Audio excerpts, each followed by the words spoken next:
7장 21절 한 절만 봅니다. 나더러 주여 주여 하는 자마다 다 천국에 들어갈 것이 아니요 다만 하늘에 계신 내 아버지의 뜻대로 행하는 자라야 들어가리라. 아멘. 오늘은 한 절만 봅니다. 제목은 너무 쉬운 아버지의 뜻이라는 제목을 가지고 말씀드리려고 합니다. 기독교인이라고 한다면 누구나 다 아버지 하나님의 뜻이 무엇인가 하고 생각을 합니다. 특히 어떤 선택의 기로에 섰을 때 저걸 살 거냐 말 거냐, 요즘은 또 주식을 할 거냐 말 거냐, 또 주식을 하는 사람들은 팔 거냐 말 거냐, 어떤 주식을 살 건가, 뭐 이런 뭐 선택의 기로, 또 아니면 뭐 학교를 어느 학교를 진학할 것인지, 또 아니면 지금 무엇을 해야 될 것인지, 뭐 이런 선택의 기로에 섰을 때 흔히 우리가 믿음 좋다라고 하는 사람들은 내가 선택을 자의적으로 하는 것이 아니라 하나님의 뜻에 합당하게 내가 하기를 원합니다. 그래서 그런 선택의 기로에 섰을 때마다, 인생의 어떤 갈림길에 섰을 때마다 우리는 하나님의 뜻이 어디에 있는가 하고 고민하게 됩니다. 또 신앙생활을 함에 있어서도 마찬가지죠. 내가 신앙생활을 하는 데 있어서 어떻게 사는 것이 하나님의 뜻대로 사는 것인가 하고 고민을 하게 되죠. 그리고는 감사생활을 해야 된다, 기도생활을 해야 된다, 또는 뭐 하나님께 죽도록 충성해야 한다, 또 내 가진 모든 것을 주님께 드리는 헌신을 해야 된다, 또 내 가진 모든 것을 풀어서 가난한 데를 돕는 구제를 해야 된다. 또 어떤 이들은 이도저도 아니고 전도서에 나와 있는 것처럼 다 헛되고 헛되니까, 결국은 다 헛되니까, 전도서의 결론이 뭐죠? 헛되고 헛된 세상에서 헛되지 않은 게 하나 있는데 그것은 하나님이 주신 복을 누리며 사는 것, 이것은 헛되지 않다라고 얘기하거든요. 그것처럼 내게 하나님께서 주신 것을 잘 누리고 기쁘게 행복하게 살아가는 것이 하나님의 뜻이다, 가정의 평화 이거 하나님의 뜻이다, 뭐 이렇게 생각하고 하나님의 뜻대로 살기를 원하는 사람들이 많이 있습니다. 자, 우리가 이 하나님의 뜻이 어디 있는가라고 이제 이야기할 때, 과연 이 기독교에서 하나님의 뜻 이야기를 하게 되면 여기에는 이제 두 가지 기능이 있습니다. 인류 역사를, 2000년의 역사를 이렇게 돌이켜보면 보통 두 가지 하나님의 뜻을 놓고 이제 두 가지 기능이 있어요. 첫째는 이제 순기능입니다. 이건 뭐 기독교뿐만이 아니고 뭐 모든 종교들이 다 그래요. 그래서 그 종교들에서는 계명을 이렇게 만들어 놓습니다. 우리가 잘 아는 10계명과 같은 그런 계명을 만들어 놓고 그 계명을 지키는 것이 하나님의 뜻을 지키는 거다, 이렇게 이야기합니다. 그 계명들을 이렇게 쭉 보세요. 거기에 언제 뭐 남을 해하라는 계명이 있습니까? 그런 계명 없죠. 남에게 피해 주지 말고, 남에게 피해를 줬으면 그걸 보상하도록 하고, 내가 잘못했으면 잘못했다라고 하고 그 잘못한 만큼 보상하라 그러고, 율법의 내용들이 이제 그렇죠. 그래서 계명만 잘 지켜도 사람은 누구나 다 선하게 살아갈 수 있습니다. 이게 바로 종교가 가지고 있는 윤리도덕적 기능입니다. 이게 종교의 대표적인 순기능이죠. 그리하여 이제 이 종교인들이 계명을 잘 지키며 살아가게 되면 그나마 이 세상은 점점점 좀 더 좋아 보이게 됩니다. 자, 그다음에 이제 두 번째로 신의 이름으로 하나님의 뜻을 이야기하면서 이게 악영향을 주는 경우가 종종 있어요.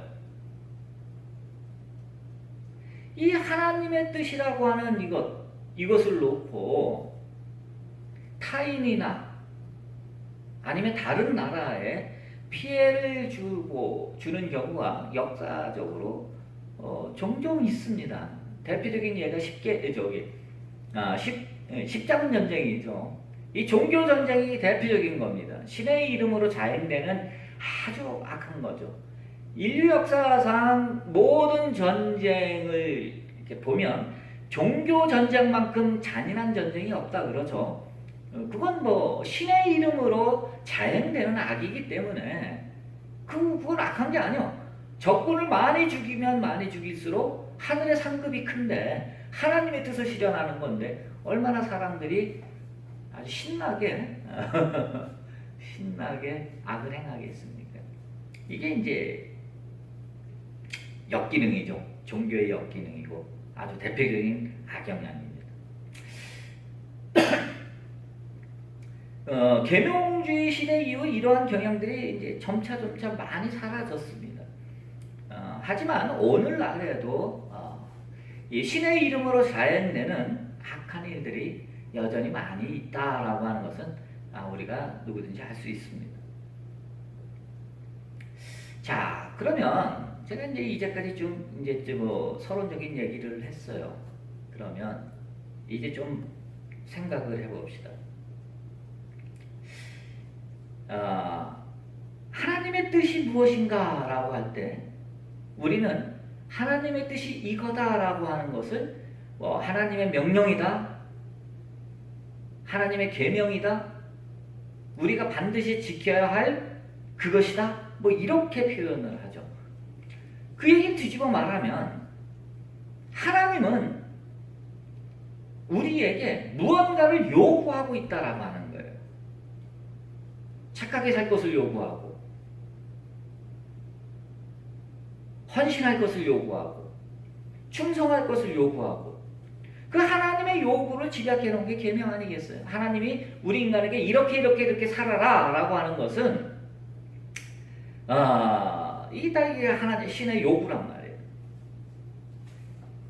이렇게 우리에게 요구하는 하나님, 무엇을 요구하는 하나님, 이런 하나님을 우리는 인격신이다 이렇게 부릅니다.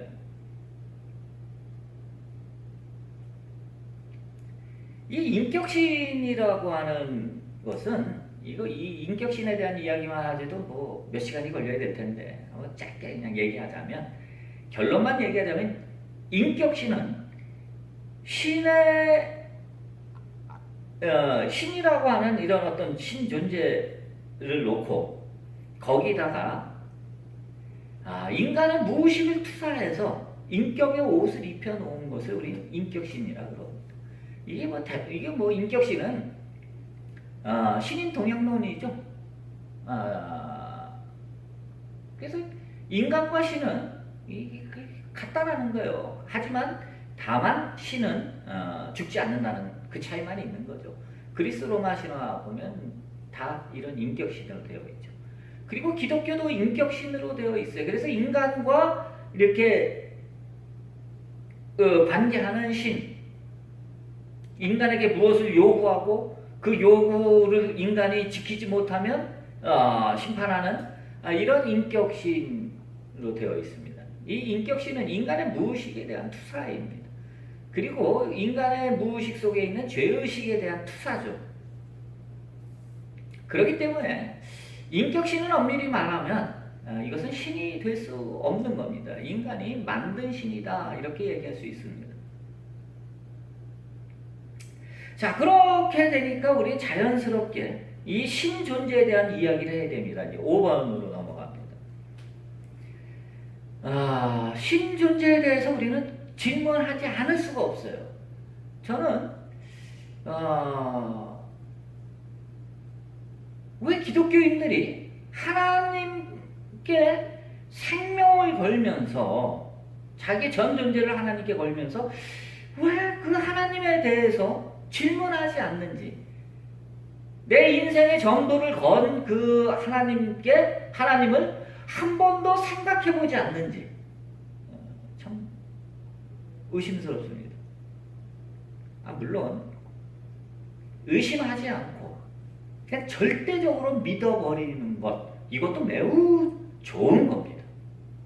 좋지만 정말로 좋은 겁니다. 하지만 어떤 고비가 있을 때마다 신의 존재에 대해서 한번 생각해보는 그런 시간을 우리가 좀 갖는 것이 상당히 유익하지 않겠는가라는 그런 생각을 해봅니다. 그냥 신에 대한 맹목적이고 절대적인 믿음은 자칫 신의 이름으로 엄청난 악을 행할 수 있기 때문에 그렇습니다. 자, 그러면 이제 한번 신의 존재에 대해서 한번 생각해 봅시다. 하나님은 누구인가? 라는 질문을 우리는 할 수 있을 겁니다. 하지만 이 질문은 잘못된 거죠. 왜냐하면 신은 인간이 아니죠. 그래, 누구라고 우리는 질문할 수 없습니다.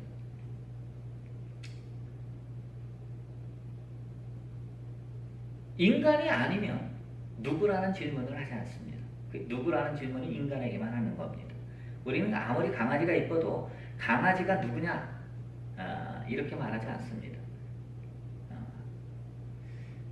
자, 그러면 신은 무엇이냐라고 물어야 될 것입니다. 인간이 아니기 때문에. 그럼 신은 무엇이냐라고 우리가 질문을 할 때 이 질문도 타당치 않기는 마찬가지입니다. 왜냐하면 신이라고 하는 것은, 하나님은 인간의 질문으로 하나님의 신비가 드러나지 않기 때문에 그렇습니다. 그리고 하나님은 어떤 대상이 될 수 없기 때문에 무엇이라고 우리가 질문하는 것 자체가 어불성설입니다. 사실상 신에 대해서 우리는 의문을 갖고 질문을 하지만 그 질문을 해서 신에 대해서 연구도 하고, 그게 신학이란 말이에요. 신에 대해서 연구도 하고 또 뭐 명상도 하고 체험을 하고 어떤 이런 신체험 이런 걸 쭉 해나가긴 하지만 결국 신은 무엇인가라는 질문에 대한 해답은 신은 모든 질문을 넘어선다 이겁니다. 그래서 그 질문이 의미 없음을 깨닫는 순간이 신에 대한 질문을 멈추는 그것입니다. 자, 이렇게 한번 생각해 봅시다. 이제 이 제도화된 종교, 기독교를 비롯한 이 제도화된 종교를 우리가 생각해 보면요, 제도화된 종교에서의 신은 반드시 어떤 대상입니다. 하나님은 숭배의 대상이요, 예배의 대상이야. 이게 대상이라고. 하나님과 나는 분리되어 있어요. 이 분리된 하나님에게 내가 인격의 옷을 입히면 이게 인격신이 되는 겁니다. 이 나와 분리된 하나님이 나에게 이런저런 요구를 합니다.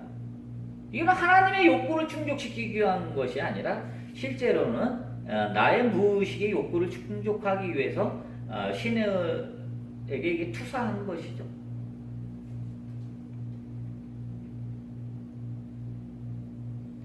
자, 그러면 여기서 우리는 한 번 더 생각을 해봅시다. 6번으로 갑니다. 우리가 하나님이라고 하게 되면 어떤 교리적인 거나 이런 거 다 떠나서 한번 생각해 봅시다. 성경에도 다 나오는 얘기예요. 하나님, 그러면 하나님이 하나님 되려면 어떻게 해야 되는가? 필요 충분 조건이 있는데 첫째가 완전성입니다. 신은 완전해야 돼. 불완전한 건 신이 될 수 없잖아요. 그래서 전지전능이라는 표현, 이런 표현들이 신의 완전성을 표현하는 거예요. 그래서 신은 완전해야 된다. 완전성. 그다음 두 번째로는 유일성입니다. 이건 이제 기독교의 신이 유일신이니까 유일해야 돼요. 이거 성경에 늘 나오는 얘기예요. 만약에 신이 둘이 있으면 어떻게 되는 거죠? 이 신과 이 신에게는 이 신이 없고 이신에게는 이신이 없고, 이게 이신, 저신, 그렇잖아. 그러니까 신이 둘이 있으면 둘이 있다는 얘기는 결국 반쪽짜리 신이라는 거예요. 그래서 이것은 완전한 하나님이 될 수 없습니다. 그래서 유일신만이 완전한 신이라는 거예요. 신은 하나밖에 없어요. 자, 그 다음에 영원성을 생각해 봐야 돼요. 세 번째로 영원성이. 신이 시공간의 한계를 가지고 있다. 말이 안 되잖아요. 신은 영원한 존재여야만 됩니다. 신이 유한한 존재가 될 수 없어요. 그래서 신은 영원한 존재예요. 자, 그러면 우리가 지금 이 크게 세 가지로 신의 완전성, 유일성, 그 다음에 영원성, 이 세 가지를 이야기를 했는데, 이 세 가지에다가 인간에게 무엇을 요구하는 신, 이걸 한번 대입을 해보세요. 인간에게 무언가를 요구하는 신, 아버지의 뜻대로, 아버지의 뜻, 이거 한번 대입을 해보세요. 그럼 아주 간단한 답이 나와요. 완전한 하나님이 어떻게 인간에게 무언가를 요구할 수 있겠어? 요구한다는 것은 불완전하다는 거예요. 완전이라는 말은 그것이 완전하기 위해서 다른 그 어떤 것도 필요하지 않은 상태를 가지고 우리는 완전하다는 거예요. 하나님이 진리의 하나님이다라고 얘기할 때는 하나님이 진리이기 위해서는 그 진리를 보충해주는 그 어떤 것도 필요 없는 거예요. 그 자체일 때 하나님은 진리예요. 하나님이 하나이다라고 하는 것은, 유일하다, 하나이다라고 하는 것은 하나이기 위해서 뭔가가 필요하지 않는 거예요. 이렇게 본다면 인간에게 무엇을 요구하는 신은 그건 인격신으로서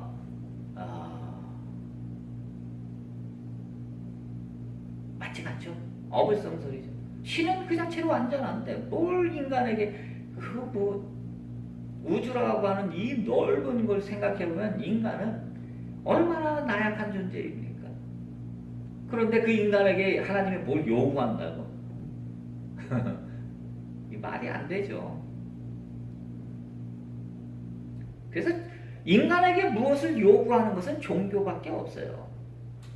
이렇게 본다면 영성가의 하나님과 이 제도권 종교에서의 하나님은 다릅니다. 인간에게 무언가를 끊임없이 요구하는, 헌신을 요구하고 계명 지키기를 요구하고 그거 안 들으면 심판하고 뭐 이런 하나님은 제도권 교회 안에만 있는 하나님입니다. 불완전한 하나님이죠. 그래서 제가 전에도 말씀드렸지만 심판하는 하나님 그런 거 없다. 그렇게 얘기를 했죠. 자, 그러면 이제 7번으로 가봅시다.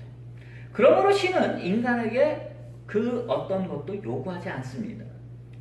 신이 인간에게 희생을 요구한다는 그런 믿음, 그에 따른 희생의 어떤 행위, 이러한 행위를 해야만 한다.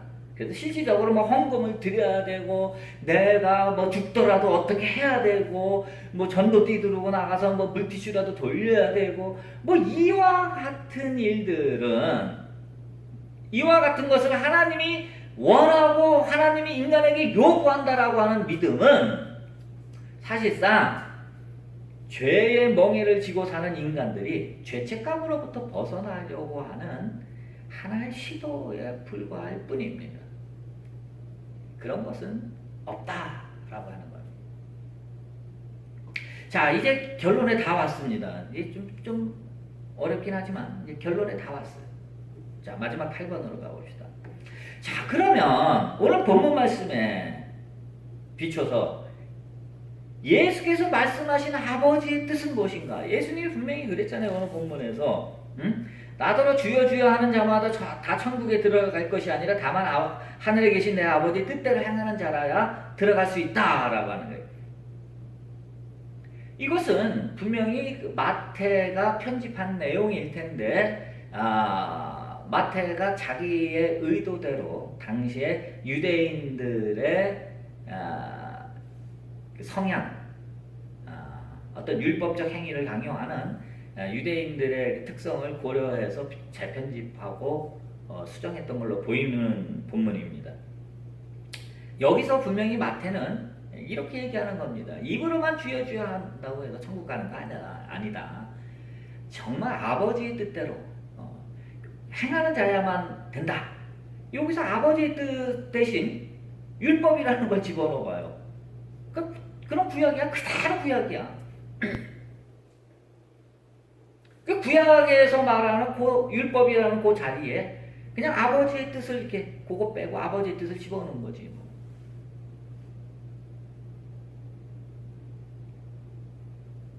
그래서 뭐 오늘 본문 말씀은 비평적 입장에서 보면 그렇게 뭐 예수님이 이런 말씀을 하셨다라고 우리가 꼭 집어서 얘기할 수 없는 그런 본문이기도 합니다. 하지만 아버지의 뜻이 무언가라고 얘기할 때는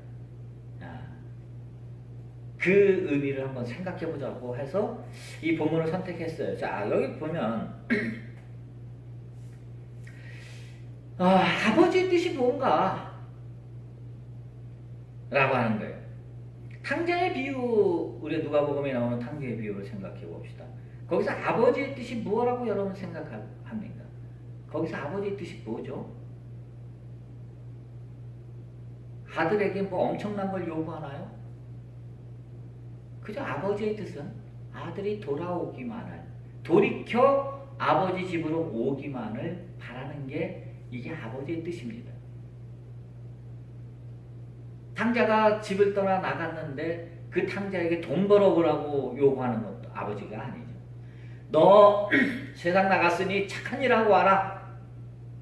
죽도록 충성해라. 뭐 나에게 뭐 엄청난 걸 그 돈 벌어서 갖고 와라. 이거가 아니죠. 그저 아버지의 뜻은 딱 하나, 아주 간단합니다. 돌이켜 돌아오는 것입니다. 아버지에게는 모든 것이 다 있어요.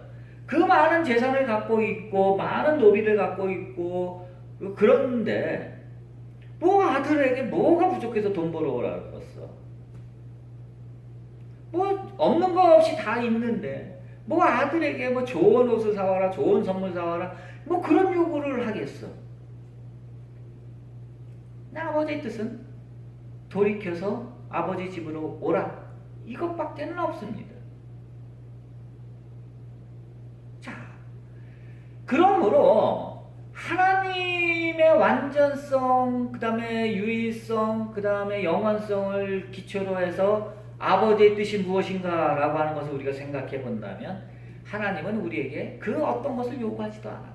다만 이 세상에 살고 있으니 너희가 마치 이 탕자가 세상 나가서 그냥 살 것처럼 우리도 이 세상에 탕자처럼 나와 살고 있는 거란 말이죠. 이 탕자처럼 나와 살고 있으니 여기서 우리가 해야 될 것은 뭐냐? 하나님 아버지가 우리에게 바라는 뜻은 뭐냐? 딱 하나밖에 없단 말이야. 우리가 이 세상에서 하나님을 향하는 것, 이게 아버지 뜻이지. 이거 하나밖에 없다니까.